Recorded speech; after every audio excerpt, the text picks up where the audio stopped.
Morning, guys. So later today, Powell speaks right on FOMC meeting, and currently we're pricing in basically 100% that there's going to be a rate cut in September. So I always have a problem with fully pricing in anything in the future. That usually leads to a high probability of some type of black swan occurring. So I'm just wondering what if he signals that he's not going to, or if that they're still 50-50 during this FOMC, right? July 31st. Because I feel like our Fed has become more cautious, especially after the pandemic, right?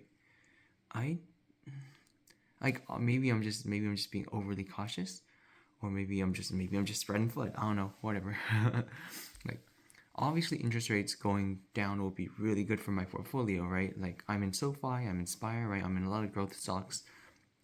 Lower interest rates are great, but like historically speaking, our interest rate isn't actually that high, and the economy is still doing, like, you could say, yeah, there's parts of the economy that are somewhat faltering, but overall our economy is doing really well. There are layoffs, right? Especially after the ADP reading and all that stuff. But the economy is doing well, right? I just went to Vegas recently, and like there was a lot. Like, I was surprised at how packed all the hotels were. It was like a freaking sea of people when I went at night, and like, I swear, Vegas. I don't know why people go to Vegas. It's so crowded. It smells disgusting. All you do is just gamble and eat. But rant aside, what if what if they signal they're still questioning, right? What if they're waiting until August? That's still, or like the August is it jobs report? I forgot. But what if they're waiting for more data? I'm just I don't know. I'm just shooting the breeze. I don't know. I'm just kind of questioning. Um, I don't know if I want to go like fully like all in on just saying, Powell's gonna cut in September.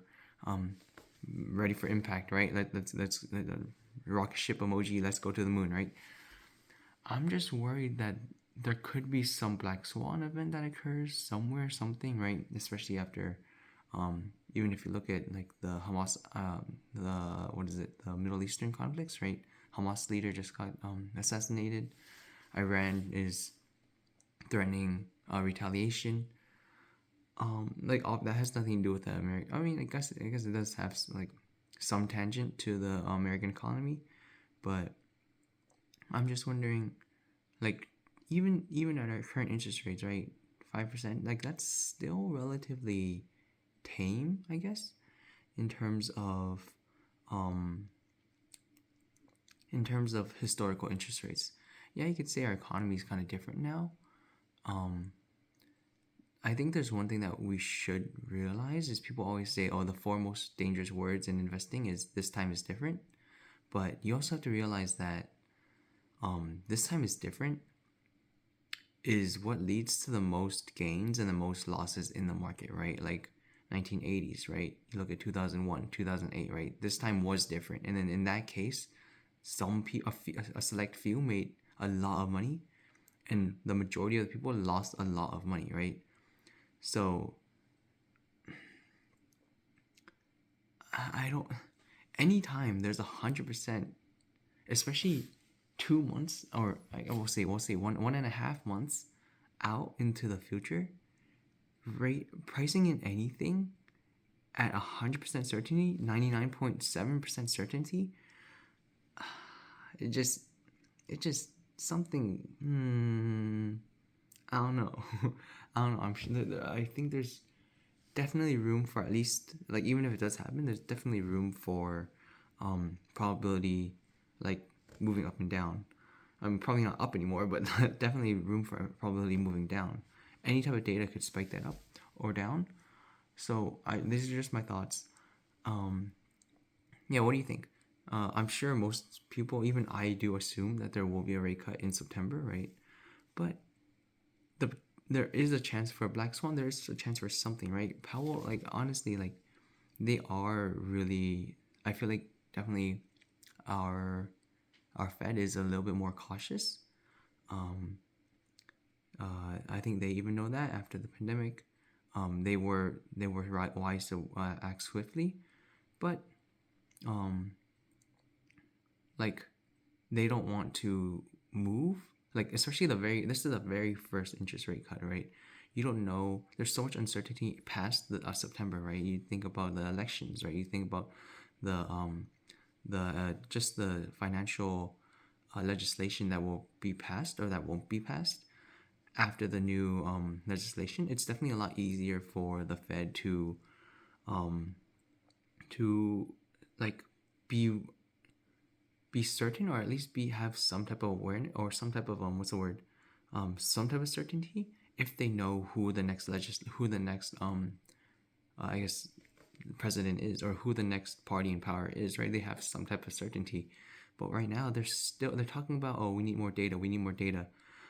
And right before an election year, it makes sense that they don't have enough data, right? They don't know, because it's not about data at this point. It's like a pivot. It's like the railroad track, right? It's like it shifts up and down like dramatically depending on who's in power, right? Or like what party is in power. But yeah, those are just my thoughts. Just putting it out there that always be wary of just always be wary of anything that is projected to be certain, right? Those are the worst thing. Those are like the worst times to really invest in that thing, right? When people were like, oh, AI is for sure the future, right? And then you have, for example, Google, right? What happened to Google? They dropped a lot. Or if you could say, oh, always buy houses, right? Leverage as much as you can to just buy houses, and then eventually they'll pay for themselves, right? And then you had 2008, 2007, whatever, 2006, whatever, one of those. The internet is the future, right? And you had the dot-com crash. I don't know. Those are just my thoughts. Always be wary of complete certainty. So I'm not skeptical, but like I'm also very reserved going into this until we do get further information on Powell and what he thinks about having interest rate cuts in September. But yeah, I mean, obviously, most likely, more likely than not, he's going to signal some type of rate cut in September. But there's always a chance, right? There's always a chance. Never price in anything 100%. Have a good day.